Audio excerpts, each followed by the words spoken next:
we are here today, very happy to join with Elspeth Muth and Freddie Zentel-Weaver. I hope the names are pronounced correctly. I love you guys. They are one of the most beautiful tantric couples I've met. And I'm going to tell you a few things about them. But before that, I want to tell you that we're talking about the power of Tantra to enhance consciousness. So Tantra as a way to advance on your pranic path, on your consciousness expansion. So this is what we're talking about today. So we're meeting this powerful tantric couple that are going to share about their experience, are going to share the knowledge with us. You can ask questions, make comments, and all in between. If you're watching on Facebook or Insta, there's a link in the description of the video on Facebook, and all the details of how you can join this meeting. And on Insta, just DM me and we'll send you the YouTube link. A little bit about Elspeth and Freddie. They are a tantric couple and also doing coaching and retreats. They help thousands of people, couples or singles, to create lasting intimacy and fulfillment in their lives. They are featured in Showtime's documentary series called Sexual Healing and the Emmy Award-winning NBC show called Starting Over. They are best-selling authors of Sexual Enlightenment, endorsed by world-renowned spiritual pioneer Dr. Michael Beckwith, and they are the co-founders of the Tantra Nova Institute. So they coached everyone from billionaires to innovators to power couples all over the world. And they shared their intimate secrets and many aspects of their tantric knowledge. So I'm happy to be with you, Elspeth and Freddie, and I've been very happy to watch your conference in the previous summit, and I'm looking forward to chat with you today. Thanks for being here. Thank you for having us. Great to be here with you. Thank you, Eltra. So beautiful what has emerged from our first conversation a week ago or so, and here we are together and look forward to sharing and to be with you and your community. Yes, so I've always watched tantric couples. I've been into Tantra since my adolescence. I knew that, there's something way beyond the common human Neanderthal sexual sharing that most people are doing, and I've always said that sexuality is an art and it's a form of sharing love, not just exchanging fluids. And I've been studying about it and reading books and classes and practicing and in teaching classes about it since many years. And I'm always happy to find people that are well-rooted and well-developed on this path. So tell us a little bit about how you've started, what drawn you into this, and how was it for you that you got onto this path as a single and as a couple then? Okay, so great. Again, thank you for having us. Well, I was first introduced to these practices, a lot of what our curriculum is, when I was 13 years old, living in Hawaii, going through my puberty. My father at the time was a practicing psychiatrist, and as a teen in my puberty, I was spending a lot of time in the shower. So, well, my father took pity on me, but I thought I was going to hurt myself in there, and gave me a book to read on how to integrate sex practices and meditation. And I loved it. My girlfriend loved it. And well, I had this idea to go to college on athletic scholarship. I was a basketball player, but I had this ambivalence that I wasn't good enough. It was a belief. Anyway, the meditation practices, the sexual meditation practice really assisted me in getting past that story in my head. And I went on to college and I was an athlete on scholarship. After college, I kept reading and doing workshops to put this and keep this work in my life. I was in the software business for a long time in San Francisco. And when I first started in that industry, I was very excited and really enrolled and really engaged. And after about 15 years, it was just a job. The company hired me. I was looking for reinvigoration again in my life. How do I re-engage? And so a company hired me in Chicago. They moved me here. That was 21 years ago. I was single. And I was online looking for Shakti, a female Tantra partner. He came to Chicago to meet me, but he didn't know it yet. That's right.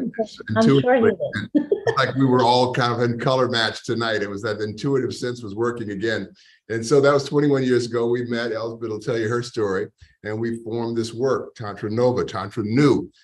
So we are really integrating aspects of sexual consciousness work that comes out of the Tantric traditions in India and the traditions in China and traditions in transformation in America in terms of generative language and creative self-discovery, how we discover ourselves, and the creative process in music and movement and art.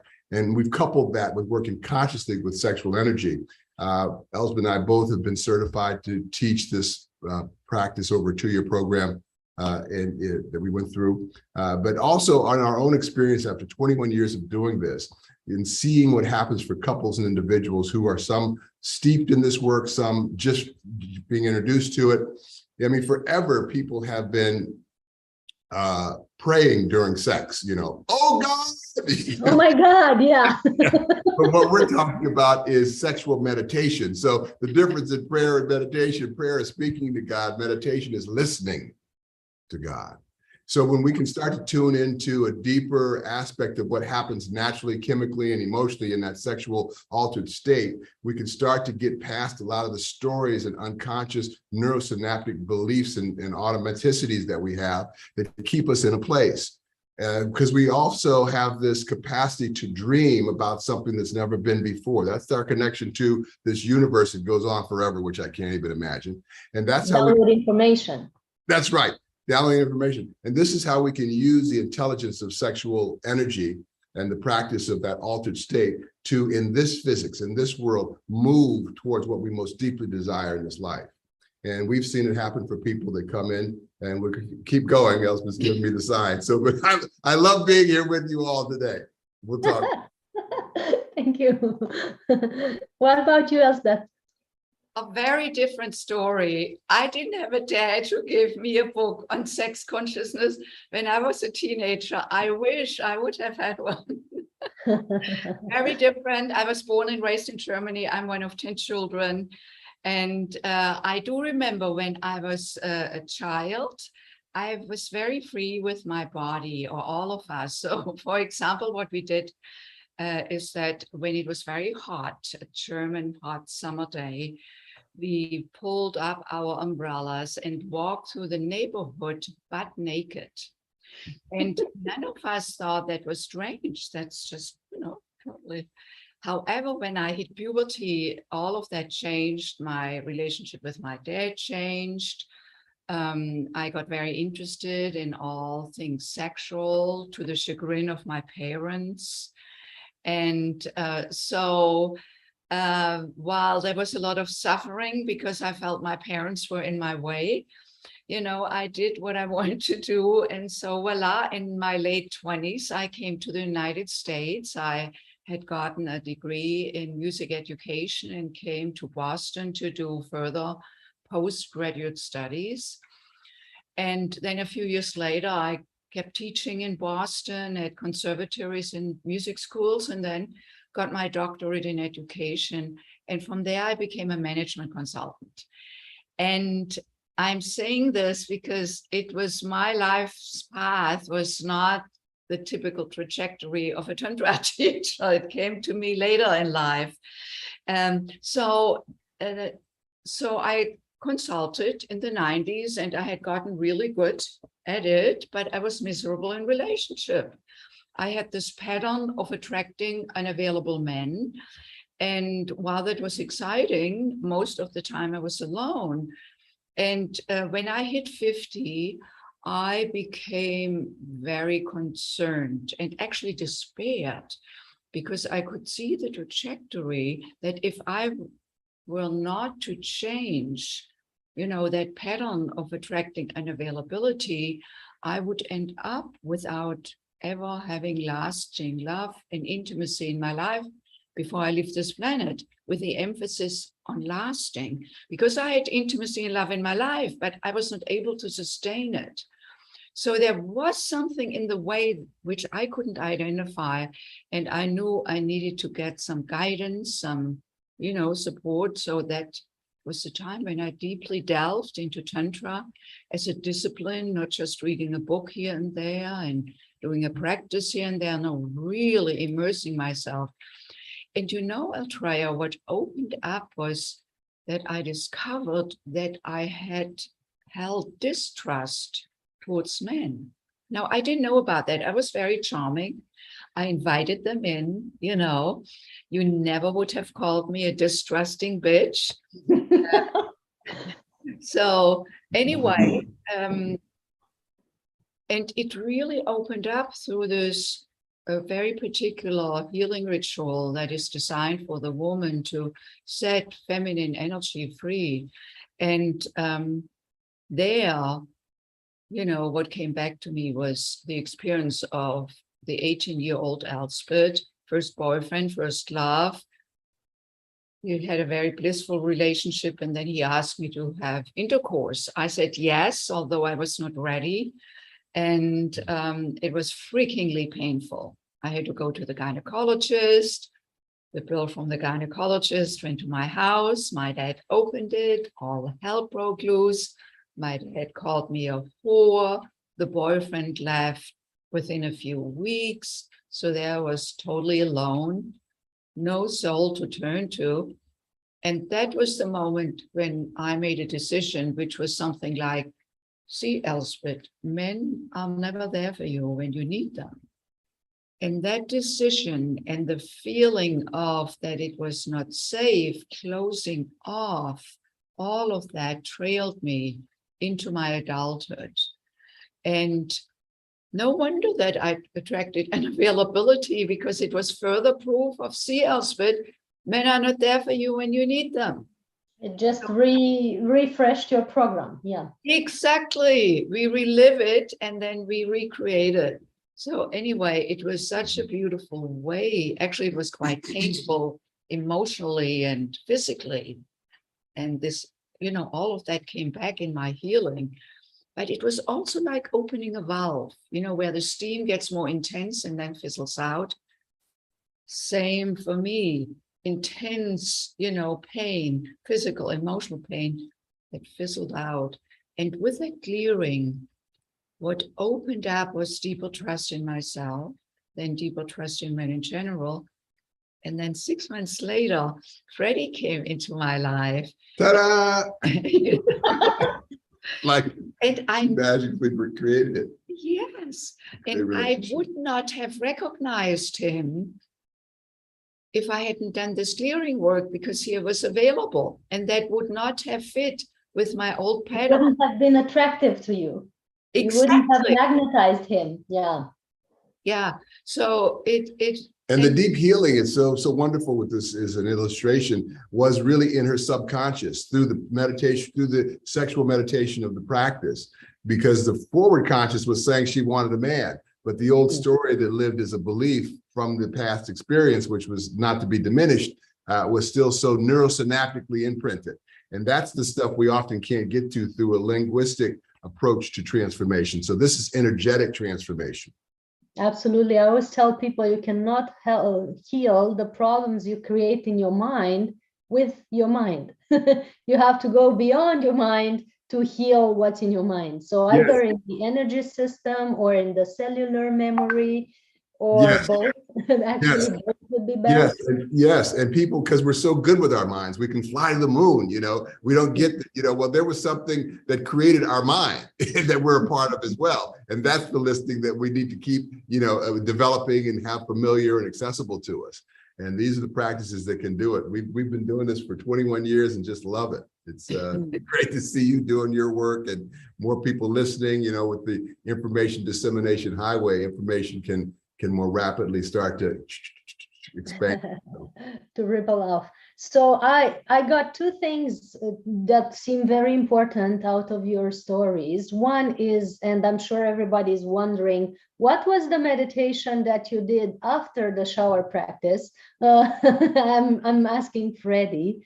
And for Elspeth, what type of healing practice did you do to access that cellular memory that helped you to release the feeling of distrust? Was it yoni massage? Was it the breathing technique? Was it a different type of,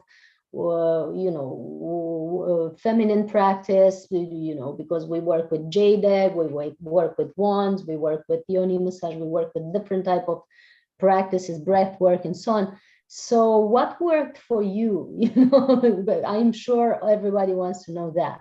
Okay, so the practice that I was first introduced to at 13 years old was a self-love meditation practice, which was different from what I was doing, which was masturbating and ejaculating and having that orgasmic feeling, which became very addictive. So learning to use with my breath, awareness of breath and energy and muscle awareness, and intention, I was able to get more deeply connected. And that was the practice that I learned. And it was in that I was able to shift that belief that lived so neurosynaptically in my being.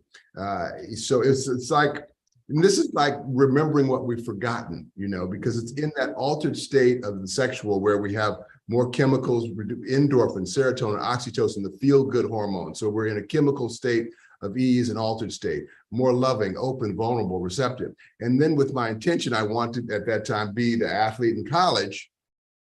In that intimate vulnerability in a self-love practice, for instance, with the breath, I was able to be more unmasked to how that belief lived for me deeply, again, neurosynaptically, emotionally, energetically.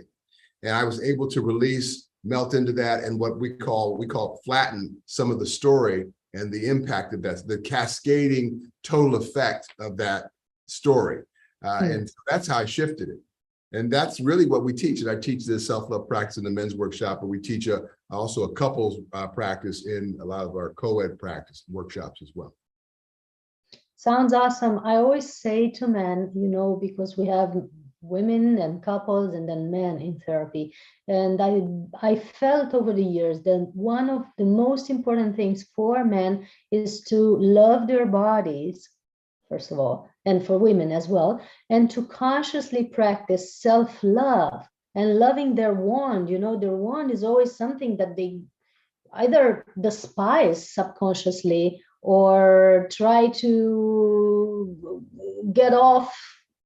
use it for getting off a certain energy, a certain feeling, a certain pressure, but never honor it as a scepter of the divine, as a magic wand, as I call it, as a part of the temple that you are as a whole. So the moment that happens, I felt with many men, the moment that happens, the self-confidence and the self-acceptance and then the acceptance of the infinite energy that runs through us can almost heal everything that kept us blocked, and for women as well. But because we were referring to your practice, Freddie, we emphasize on that. And what about Elspeth? What did you do to heal? If I may just add something to this further. Absolutely. That there is also something for men to actually learn to forego ejaculation. Yes. And that is not holding it back. It's not about holding it back. It's about transmuting it. And they not only transmute that energy, they transmute the self.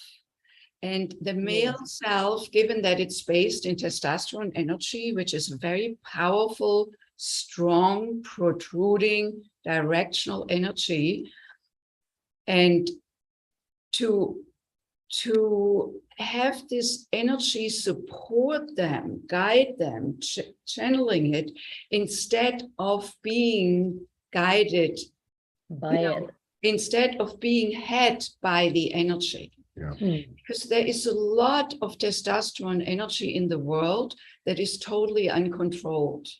That is or misused, yes.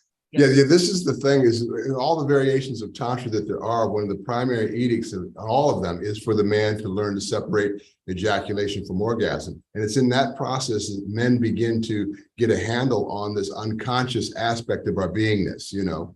And so that's the big piece for men to start to transcend what appears often as just the lust.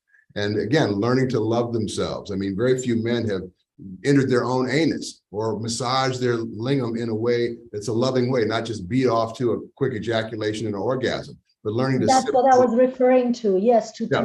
self-love, indeed. Yes. Yeah, learning to sip on this orgasmic nectar, as we call it. So Yeah, so, and it's not just a mechanical practice or just, the foregoing, the ejaculation is just the beginning.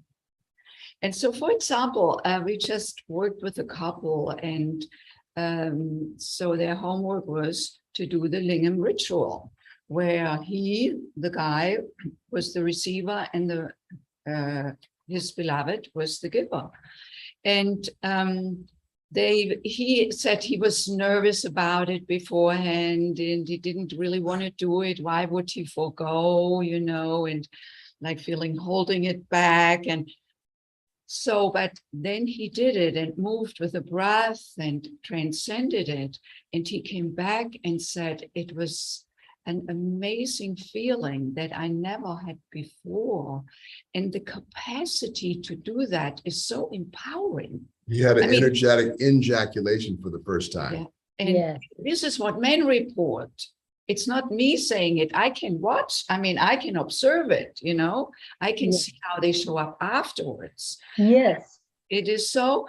And what opens up in this transcending of that wonderful energy, which is not, you know, suppressing it. It's not about pretending it's not there.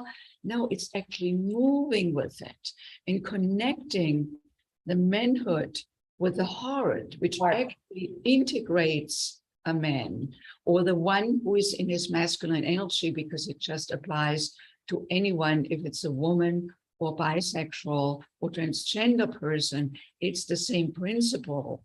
It's always the one who is more in their masculine energy. They usually feel, when they want to connect, they feel it in their sexual area. Unlike the one who's in their feminine energy, you know, could be a man too, like in a same-sex couple, where there is one that is more in their feminine and the other one more. Yes. You know, so most of the one who's in their feminine, they start feeling it in their heart center when they want to connect.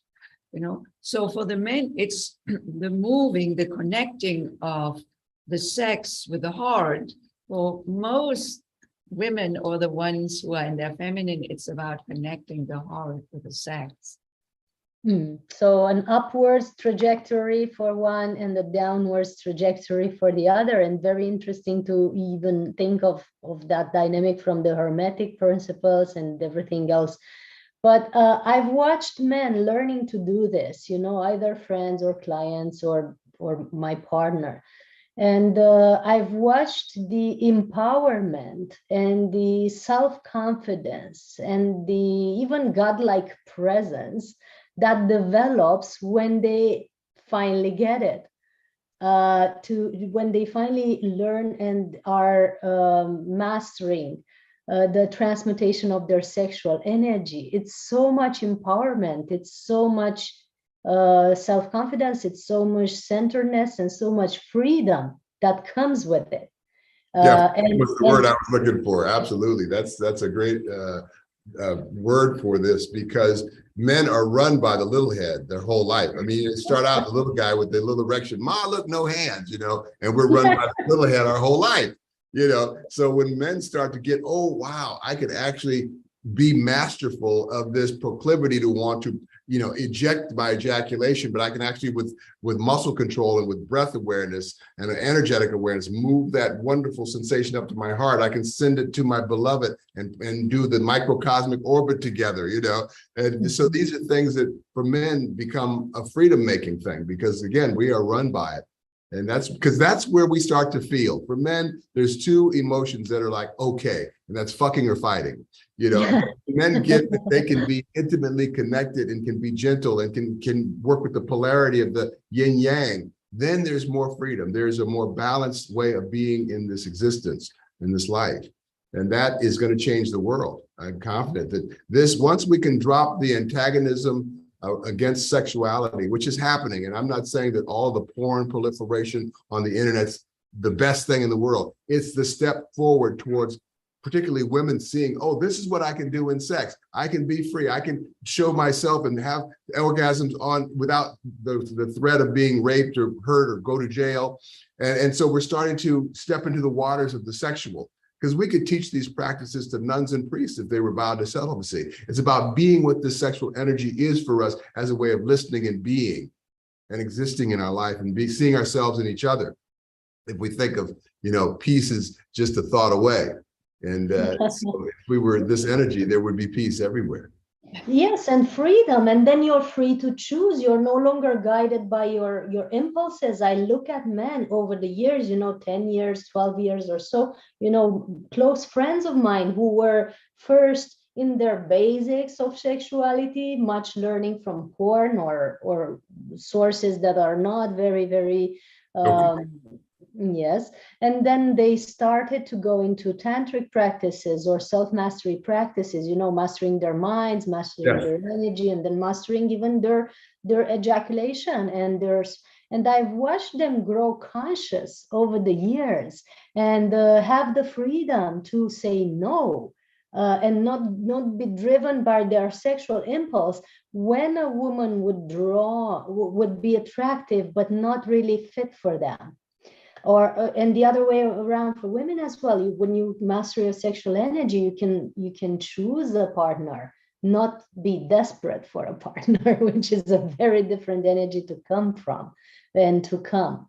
And it's so much freedom, so much awareness that builds, and the relationships are much more conscious, and the reason of getting together and coming together becomes totally different. So it's a planetary evolution, I would call it, in sexuality and beyond, in consciousness. It's all part of the process. Yeah, we're moving. Yes. And Elspeth, what you were saying about your practice, what can you tell us from the feminine perspective? Yes. So I went into Tantra solo by myself because Freddie was not in my life yet. So I worked with a practice partner in this yoni healing practice, yoni being the sexual center of a woman, or called sacred space, translated from Sanskrit. And and in that practice, there's a giver and a receiver. And some of you who are listening, you may be familiar with that practice. And we maintain these roles throughout the ritual, which means that the giver brings himself to the practice in a way where the practice is not about him, not about his own gratification. And that doesn't mean that he may not feel aroused or feel very good in giving, but it is not about him receiving. So it's not a mutual back and forth. And in that way of the giver being with me, where he was there totally for me, and, you know, particularly him being so close to me, like in such proximity of my yoni. When a man used to be in such proximity in the past, it was like, okay, the game was on. But so in that ritual.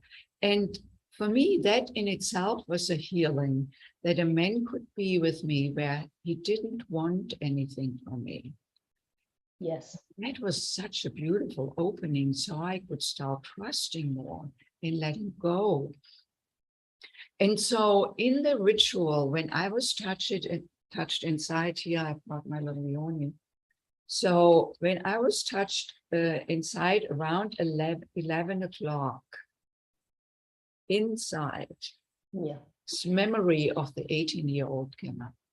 Now, that was totally a surprise for me, what I had set out for my tantric healing, for that ritual and the overall tantric work, was that I would find what was in the way of me being able to have lasting love and intimacy in my life. What was in the way? Like, what was the hand in front of me? Yes. And so in a very Vesuvius way, nonlinear way, when I started feeling, when my head was silenced and I could just be taken care of and cared for and letting go, then the memory came up from my subconscious, you know. And so I just, now the way we work is really, you know, yes, the mind is great, but while I did some therapy in my 30s around this the 18-year-old experience, it didn't fundamentally change anything. I thought everything was complete. I talked about the experience and there was a therapist who was listening and took me seriously. All of that was great. But little did I know that there was a memory on the cellular level, actually in my yoni, that I couldn't access from my conscious mind. So I couldn't talk about it in therapy. Yes. And that was the gift of that yoni ritual, that I could connect with myself in a way that opened that up, which was not visible to the conscious mind. And it cleared really like all the story, all the imprints in my body, in my nervous system. And it literally altered my life, you know? Yeah, this stuff is not, it's just like remembering what we've forgotten, you know? And anybody in a body who's willing can get it. That's what's so wonderful. It's like we start out in the womb, you know, it's so wonderful. It's womb service, you know, we're just floating in the embryonic fluid. We don't think about food and the magic just is happening. All of a sudden we're born, you know, whoosh, you know, bright lights smacked on the bottom. Some guys are getting their wee-wees cut and we're thinking, send me back, my God.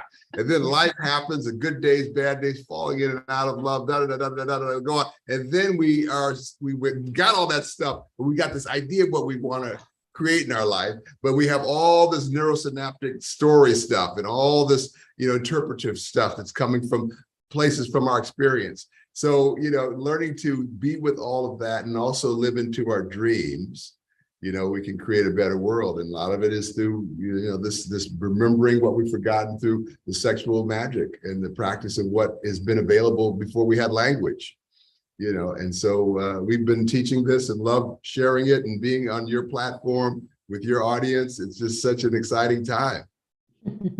So it's an amazing way of healing, basically. If you go into that cellular memory, if you go deeper and allow and surrender, because that's also important. I believe that's the only way to get there, because if you're still in your mind, you cannot access that point of healing.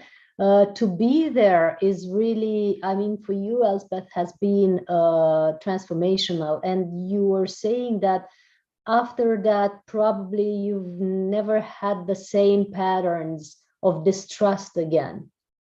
Well, I don't know about that, but no, it's yeah, now something fundamentally shifted.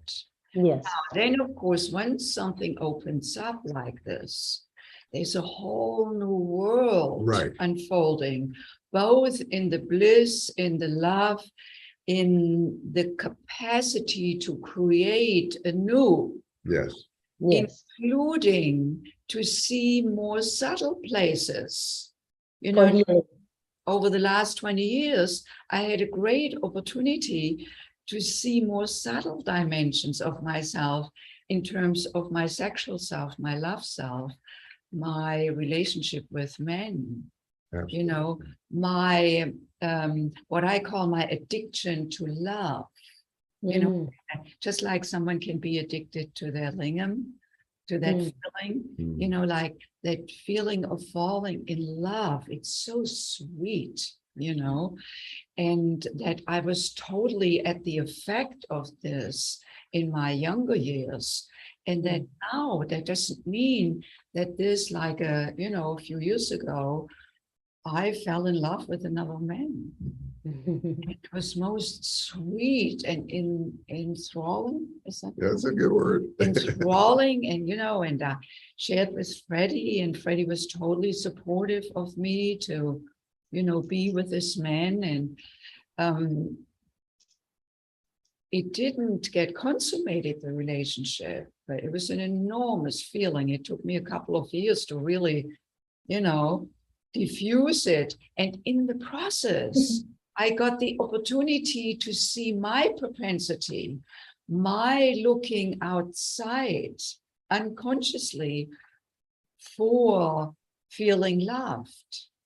So through the yoni healing, I became ready to engage with the beloved and co-create and stay with it.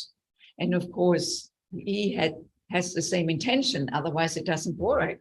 Yeah, This stuff is, I want to say too, that this stuff is like, it's like the color of our eyes, some of these old stories. And once we have consciousness to how it lives for us, it's flattening it, and it's moment by moment. And oftentimes people get frustrated, but once we have a tool to recognize ourselves and where we want to, what we want to create, we can again step a little bit away, give ourselves a pause, give us some space from that automaticity of that old self, which is what Elle's been sharing in this story, which is so beautiful, because that's how it works for all of us. But it's the tools and the practices that are missing for many. Yeah, I want to say one more thing there. It was like this opportunity from a couple of years ago, given that I'm in a very different state of consciousness now than 20 years ago or 25 years ago, is that I can see things and tune with things in myself that I was not able to see when I was 40 years old or 45, For sure. That I'm ready now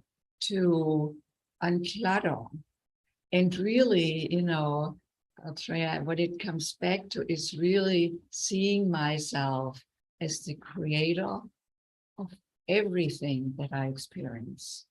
It's no longer outside, although the outside, a man or Freddie or anyone else in my life or circumstance, maybe, bring it up for me. But still then, I'm the one who feels it. And then I get to see, Elspeth, what is there for you, that you respond to it like this, that you feel like this. And that doesn't mean not to feel it. It's just to no longer place it, the cause of the feeling outside. Inside of yourself, of course. And it's really, and then, yes, I love that falling in love feeling, yet I do not have to lose myself. And what I've acknowledged with tantric couples, and in my experience as well, in my couple back some years ago, that when you're always prone to evolve and shift, and when your consciousness shifts rapidly towards evolution, and then your auric field shifts and everything shifts, you're more prone to fall in love with the same partner over and over again, because he's always different, he's always changed, he's always new in a way, because if he's open to evolve as well, his energy will be different next time, or over a few months. He won't be the same person. So you can have a new partner, every now and then, but it's not the same shape.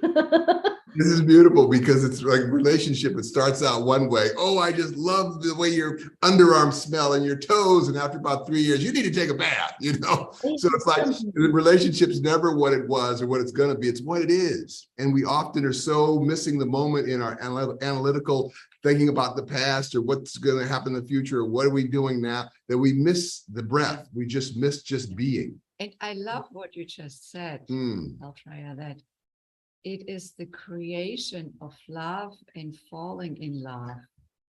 And that is actually what I wanted to allude to earlier, what I said, and you picked up on it so beautifully, is that I generate the energy.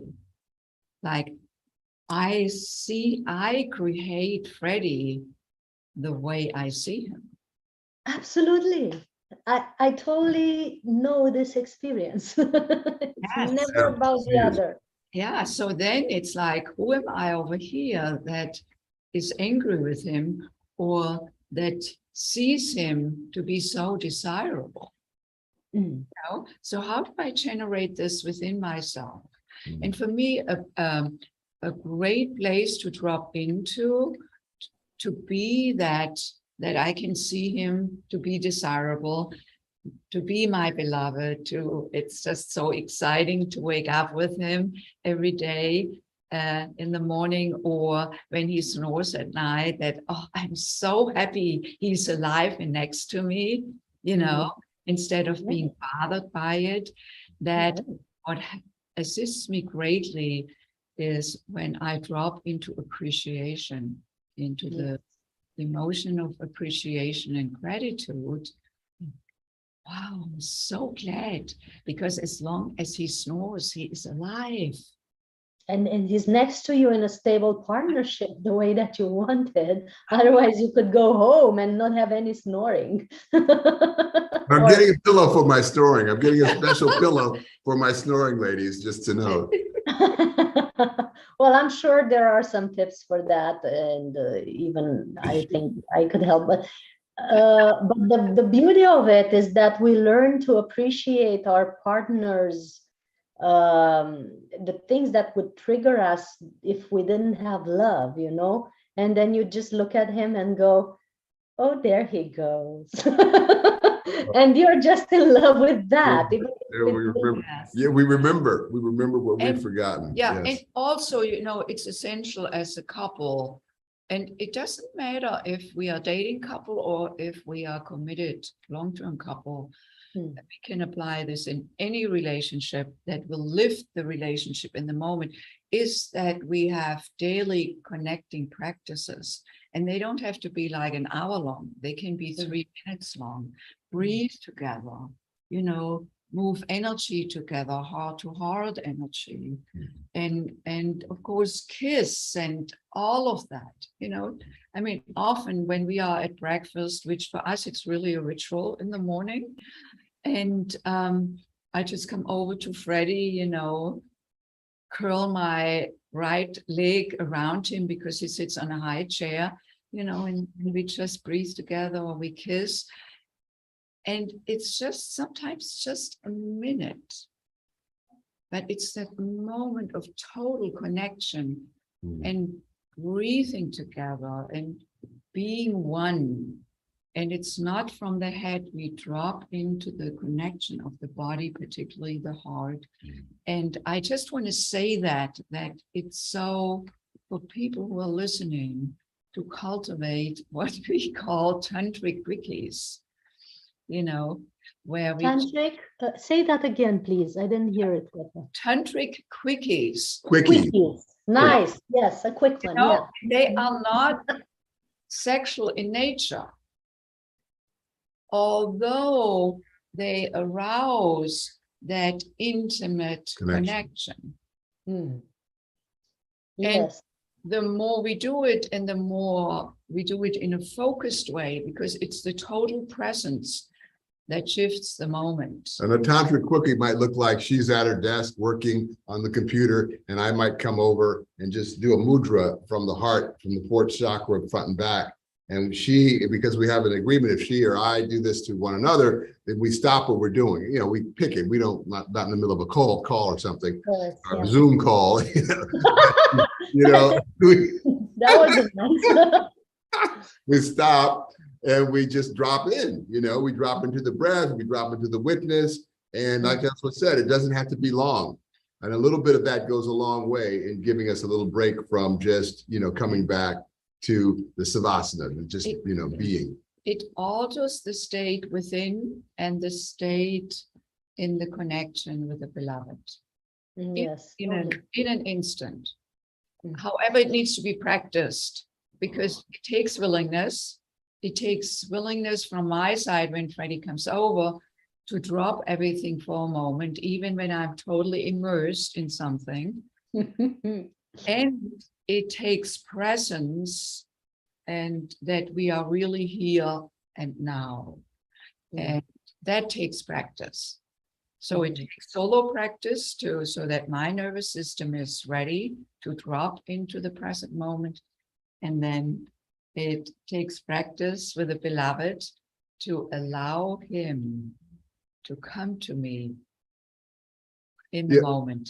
One of the things I've found for myself in the practice of what we teach and what we do and how we're living our lives is the continued regular full court press, if you will. This is an analogy to basketball. It's like a way of playing, full vigilance in my own practice of regularly practicing stillness, just being with the breath and watching the thoughts in the story. By yourself.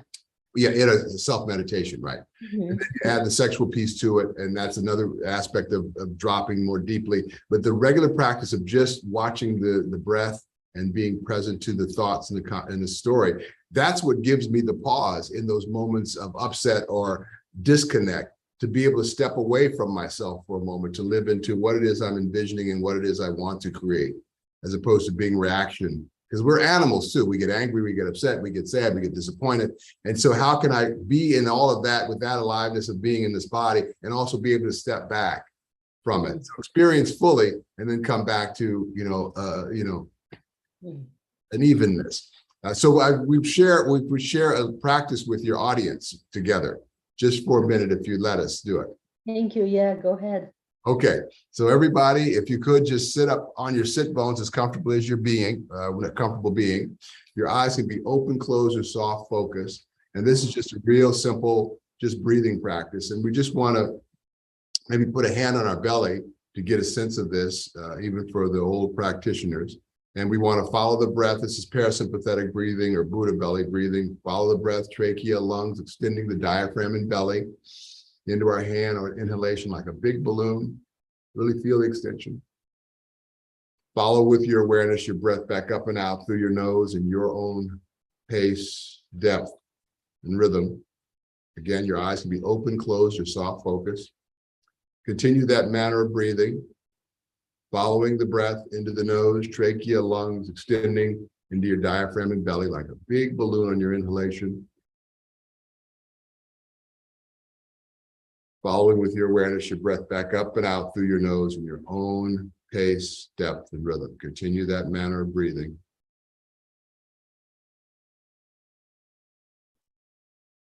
Letting your thoughts come, letting your thoughts go. Feeling the rise of your belly on your inhalation. Flattening of your belly on your exhalation through your nose in your own pace, depth, and rhythm.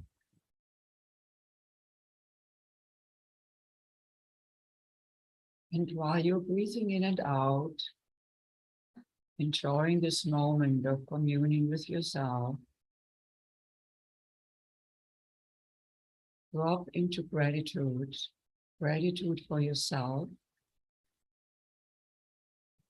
and for connecting with yourself in this very moment, for being present to yourself. And becoming aware of your life-giving breath coming in and going out like the ocean wind. The breath that keeps you alive at all times without your doing. This in itself is a miracle. Feel it. Feel the miracle that you are. Breathing in and breathing out.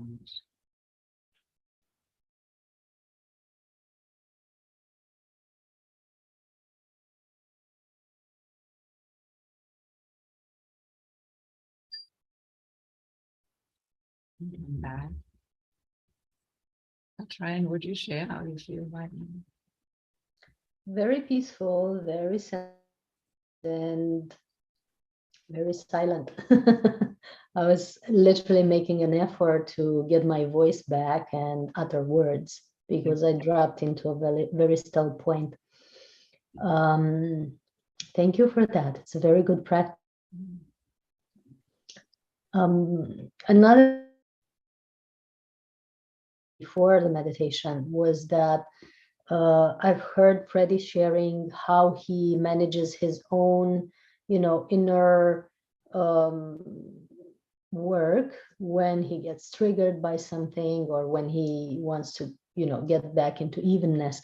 What do you do, however, when you hit an obstacle in the couple, when you are triggered by the other or have a conversation that has been really uncomfortable or hurting, if you ever experienced that, or something that, did you ever had a type of situation that felt insurmountable in your relationship, and how did you overcome that? Well, it's the same practice. It's choosing love, after the initial onslaught of whatever the anger or disappointment or sadness or whatever it might be, to then choose love and be in the supreme opportunity of choosing the relationship, of allowing and learning to allow the other to be totally who they are, because often that's the story. They're not, I'd be fine if you just didn't wear those damn shoes, as an example, but that's what we do. So learning in relationship to allow the other to be totally who they are is an opportunity to continue to flatten our own expectations, our own attempt to, usurp someone else's sentient being. Yes, right. So, that's the opportunity. Yeah, but how can you drop into even choosing love? Mm-hmm. Because I know you did something first. Yeah. Well, that practice that we just did is something that is always with me, that belly breathing, because again, parasympathetic breathing, different from sympathetic breathing. We have to think to bring that breath down in the diaphragm and the belly. And when I'm doing that thinking, I'm actually giving myself a little pause from whatever conversation or story I'm believing or telling myself or stuck in. And chemically, again, more of the feel-good hormones are being produced. So I'm putting my body in a chemical state of ease. So those are all things that I'm doing physiologically to shift, to be able to take in this other aspect of what I'm wanting to be or create or allow. More peace, joy, love, or conversation, around a hard topic. And, again, this stuff is real. It's what we are. We are humans, and we all have the same experience around this stuff. And these tools are age old and available to anyone, again, who's willing in a body. And I think that as we continue to grow and become more conscious as a humanity, that we will take on some of these age old practices as a regularity and be taught in the schools. I mean, kids should learn that belly breath. We've been told, take 10 breaths. But these are just sympathetic breaths, and the mind is still busy. But to think to bring it down into the diaphragm is giving that space from the kid who wants to fight or the kid who's sad, whatever it might be. Yes, it's an amazing practice, and you surely have great results with it since you're being together for 21 years already. Yeah, right? I mean, and we work and live together, so really that's 42 years, Yes, it at least doubles the amount of sharing, if you will. One other question arises, and let me know when you want to finish, because I know we're heading towards the end, but I feel this is important, and I've always looked at it because I'm also in the perspective of being really detached and being really centered within myself and not invade the other with my wants and needs, because once I shift myself, they naturally disappear, or shift, and I find myself giving space to the partner to be who he is.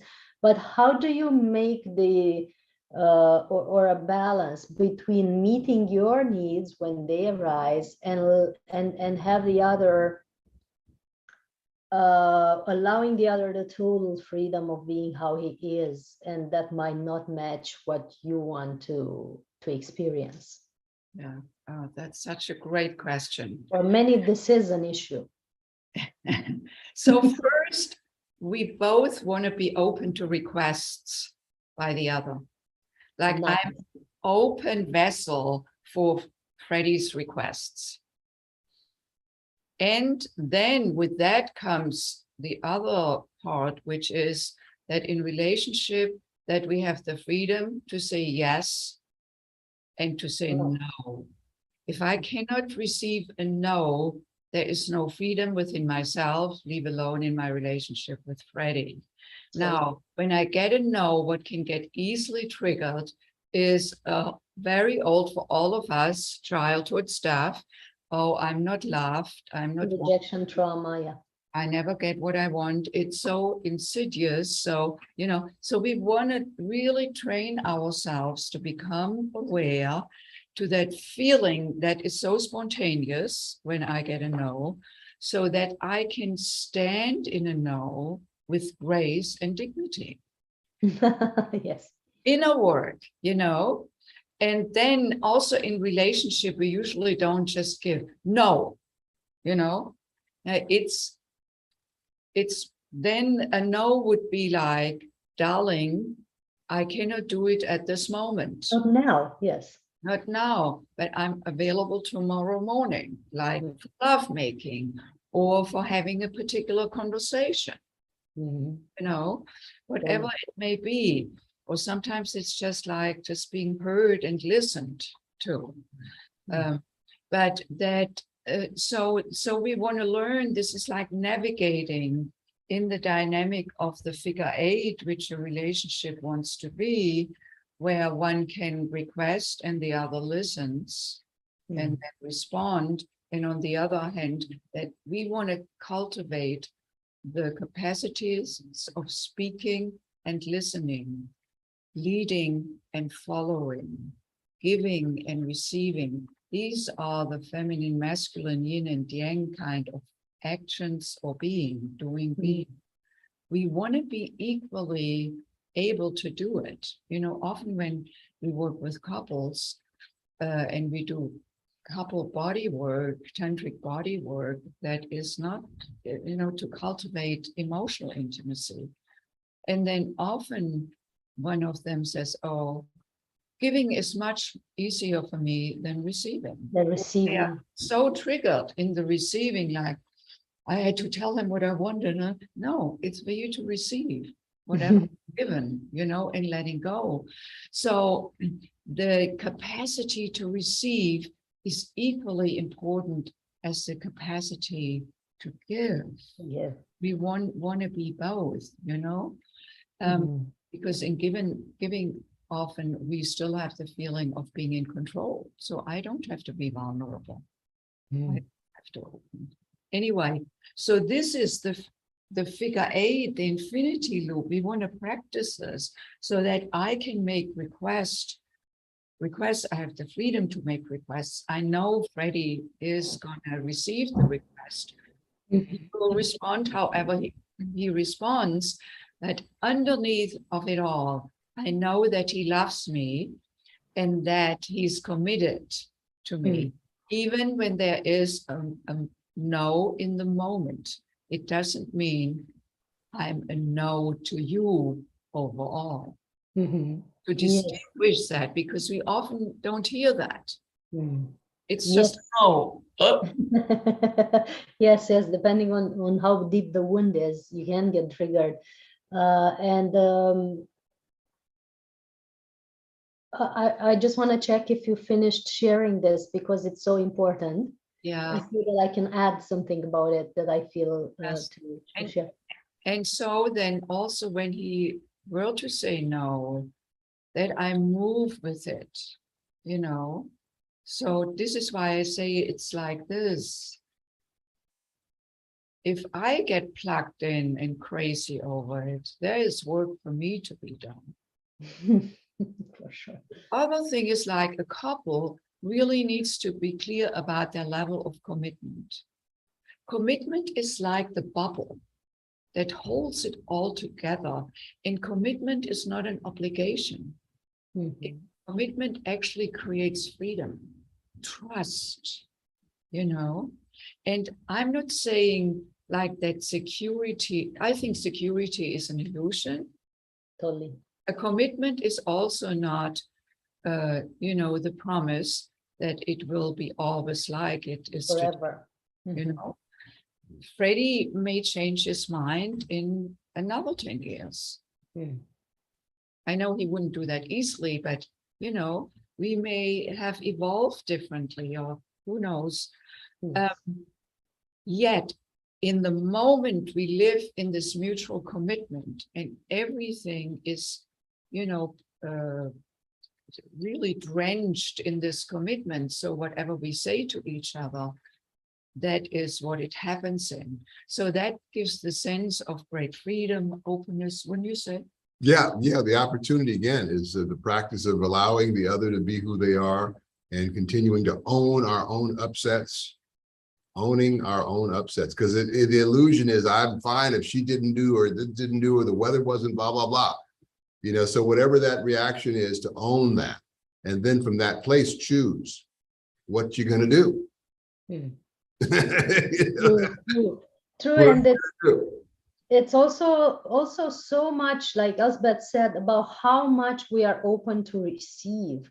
I've noticed in my dynamics some while ago, I had a time of almost a month in a relationship where my partner would say no to everything. And I was like, what the heck is going on? He would say no to activities, to leisure time. He would say no to intimacy. He would say no to everything. And that never happened to me before with a man. And I didn't know how to navigate it. And of course, stuff from childhood would get triggered as well. Not very intense, but enough to like get me out of balance. And I was wondering what to do. And then I talked to a friend.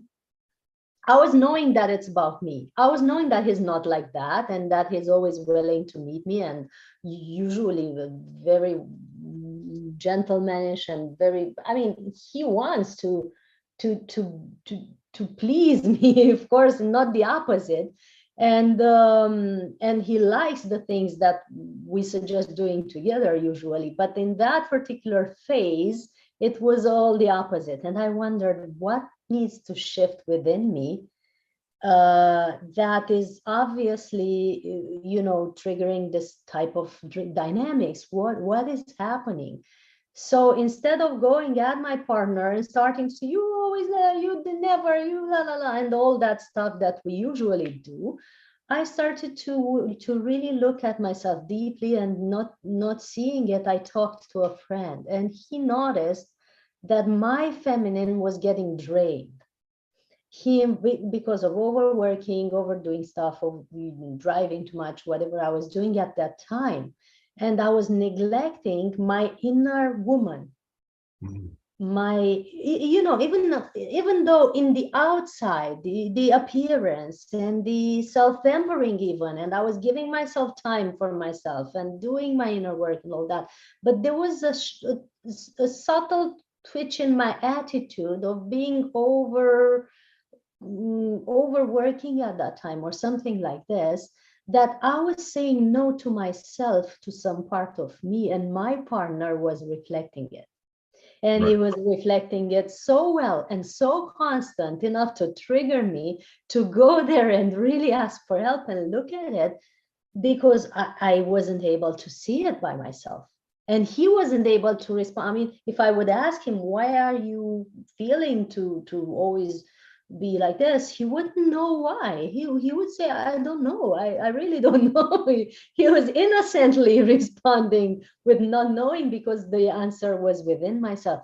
The moment I looked at my inner woman, because we do have an inner woman and inner man and so on, and saw her the way she was, you know, very, very upset at that time, very neglected and so on. And the moment I gave attention to that part of me energetically, not just physically with the self-pampering, he shifted immediately.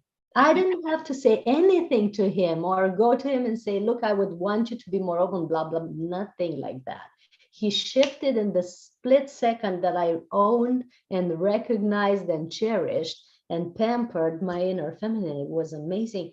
So sometimes it can be like that, I think, as well, no? It's always like that. And that's what I was saying in terms of owning your upsets and what you're going to do. In other words, like I like to take these long motorcycle rides, and Elsbeth, I used to think, oh, she would love this, but she hates the motorcycle, right?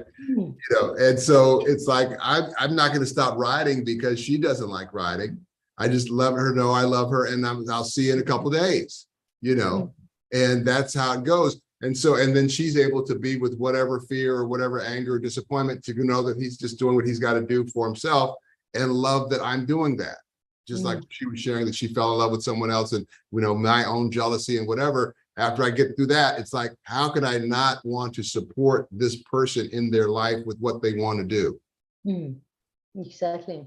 And that's allowing the other to be, and that's managing my own upsets, and then looking out into the world from that place to support and come from love. And that's so it's the choice, because that's the ambivalence, because like animals, we can remember, take a dog, you leave them in the house all day, it's hot, and you come home and they're like, you didn't leave them water enough, and they're like, man, it's so good to see you. Where have you been? Let me sniff your butt. Let's go out and take a shit. Wow, let's go. A human would be like, what the fuck, man? Where you been? It's hot here and there's no water. So we got to remember our animal, Yes, and always fall back in love. Fall back in love. Back in love. Yeah. Love is the way. That was a great example you gave about yourself seeing within, the know. That's so beautiful. Yeah, it was transformational. I always knew that everything is within, and everything needs to be twitched in us to get a different response from the universe outside of us and the partner and whoever we want to shift. But that particular case, over the years I had thousands of examples of the same time, but that particular case was almost like instant magic.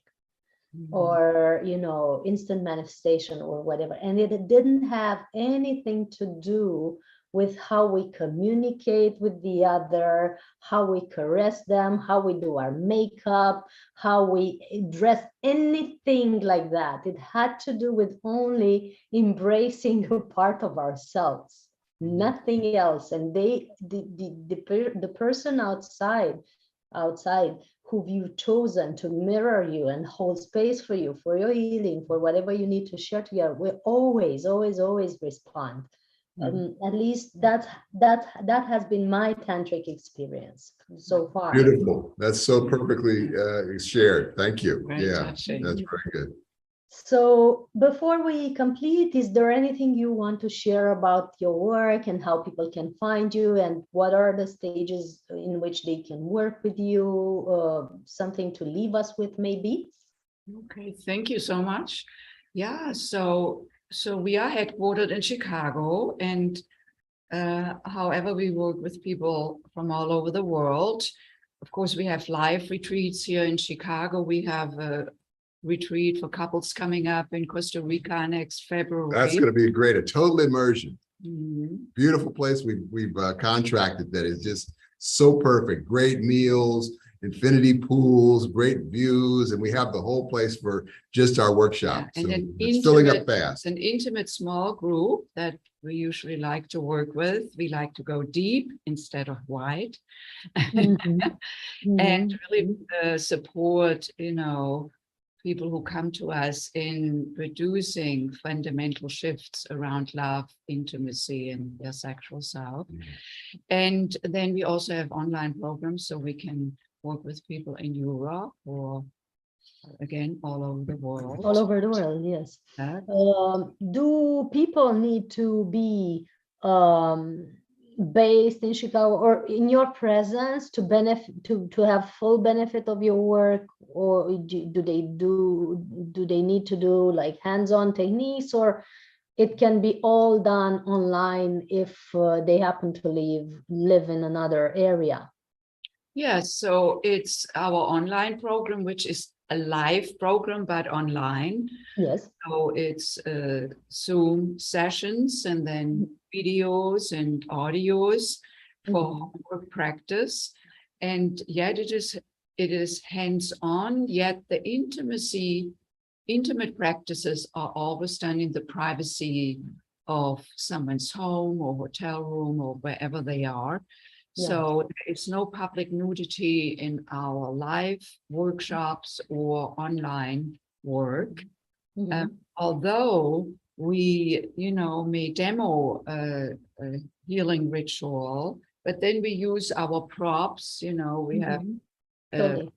with the yoni here, and it becomes very visceral. So, or our lingam, magic wand, one. And so when we demo it, it becomes even with a prop, given that it's so energetically experienced, both within us, and then that gets transmitted to the people who are with us. And then people go off and do it for their own, either self-love practice or couple healing. With a partner, yes. And we've noticed some nice toys that you're using. And if people want to practice at home, is there somewhere they can purchase it when on your website or somewhere else? Because not many people are used to using, for example, a lingam wand for self-massage, or anything, the jade eggs, or all the stuff that are necessary in our healing or in our solo practice. Is that available also in your website? And yeah, we usually don't start out with that, because really, there are 3 ways of activating energy, like activating the feeling that we may want to feel. The first one is mechanical, like a vibrator, for example, or massaging, It all has its place. I'm not saying that this may not be good, but the second one is chemically, like they invented Viagra, because Viagra supports the blood flow. Pleasure can only show up when there is more blood flow, which is more aliveness. And then when there's aliveness, the feeling of pleasure arises. So, or popping, a pill for my headache, that's all chemically shifting the energy. Now, where we come from, as you already know, is that from the energetic way of activating energy. And so it requires a different awareness, because it's not just popping a pill. It's bringing awareness to it and moving. So that is the opening into new awareness. And then we add the other, pieces of like a crystal wand. Yes. Like I never speak about the crystal wand when I work with women in my feminine essence workshop before they do the self-love practice, because I don't want them to go towards the usual, the vibrator or the mechanical of a wand. Nice. I want them to be with themselves, to feel themselves, to breathe into themselves, not doing something like that gets them off, Yes, really. But once they are tuned more deeply with themselves, in the energy, in the breath, then we can add, I don't have it here right now. It's a beautiful, do you want to get it on? Okay. A beautiful crystal wand that I even had further designed, and I get it from Chinese suppliers, so that it really lies very easily in a woman's hand. And it's all about, just like the yoni egg, we only sell rose quartz eggs because jade may have some asbestos in it. Oh, okay. So we have totally stopped selling jade eggs. These are rose quartz. These are rose quartz Heartstone eggs. Just as this beautiful, crystal wand that lies so easily in the hand and can move then so beautifully in and out. I don't have like with a straight dildo, where I have to twist my wrist. So this is very easy, and the G-spot really likes the bubbles here, and the firmness. Sorry about that. Okay. So yeah, that's all available on our website, which is tantranova.com. And Tantra Nova, TANTRANOVA. Thank you so much, my darling. And like supernova. Yes. And then yeah, we also have practices, both audio and video practices as downloads. And if people want to learn more, you can also just, you know, schedule a complimentary consultation to learn more how our work may perhaps support you. And that is actually how you and I met, which was very fortuitous. And yeah, so it's tantranova.com. We have a YouTube channel. There are lots of videos, just all for free. And yeah, thanks so much again. Thank you so much. I love the work that you're doing. I'm contemplating that retreat in February, actually, because I was used to. That would be great to have you there. Wow. I was used to having my January, February, March time for my trainings. You know, I work all year training others or teaching others, but January to March, when it's really cold in Romania, I would go to Thailand or to some nice place and learn some new stuff, you know, because I need to always expand. And I would go to the meeting of the masters, but the last edition was 2020 and they stopped, you know, with Charles. And I would love to, you know, just enjoy myself and treat myself with such a thing. And I'm sure everyone else would.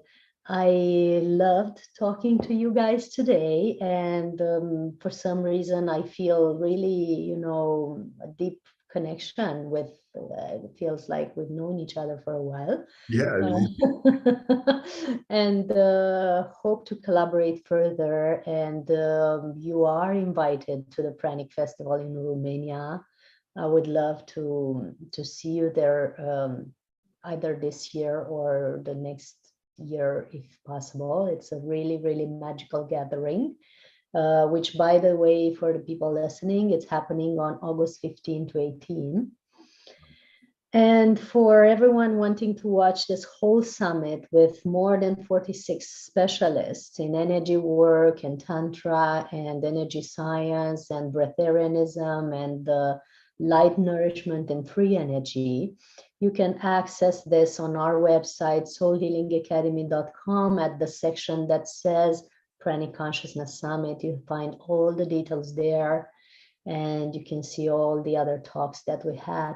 Thank you so much, Elspeth and Freddie. I don't want to keep you any longer because I know. Oh, it's so great. This has been perfect. Thank you so much. Yeah. And let's see each other soon, whenever that is. A good way to start the day being with you. Yes, absolutely. It's 8 o'clock, a little bit after 8 a.m. here in Chicago. So coming up so early for us. Thank you so much. Great. Yeah, it's a good way to start the day. Yeah, we got up early for you. I'm grateful, really grateful for that.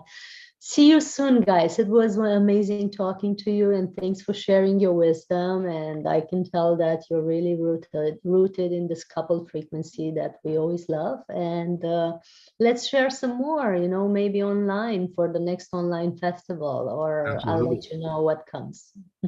Butterfly kisses. Thank you. Big hugs, blessings, and see you next time, whenever that is. Thanks everyone for watching. Bye-bye.